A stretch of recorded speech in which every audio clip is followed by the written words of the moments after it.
అందరికీ నమస్కారం. నేను మీ శ్రీముఖి.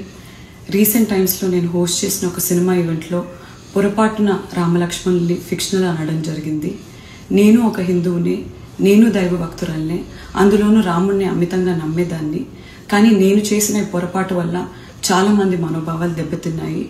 ఇలాంటి పొరపాట్లు ఇంకెప్పుడు జరగకుండా వీలైనంత జాగ్రత్త పడతానని మీ అందరికీ మాటిస్తూ, మీ అందరికీ క్షమాపణ కోరుతూ, దయచేసి పెద్ద మనసుతో మీ అందరూ నన్ను క్షమిస్తారని వేడుకుంటున్నాను. జై శ్రీరామ్. అందరికీ నమస్కారం. నేను మీ శ్రీముఖి. రీసెంట్ టైమ్స్లో నేను హోస్ట్ చేసిన ఒక సినిమా ఈవెంట్లో పొరపాటున రామలక్ష్మణుల్ని ఫిక్షనల్ అనడం జరిగింది. నేను ఒక హిందువుని, నేను దైవ భక్తురాల్నే, అందులోనూ రాముడిని అమితంగా నమ్మేదాన్ని. కానీ నేను చేసిన ఈ పొరపాటు వల్ల చాలామంది మనోభావాలు దెబ్బతిన్నాయి.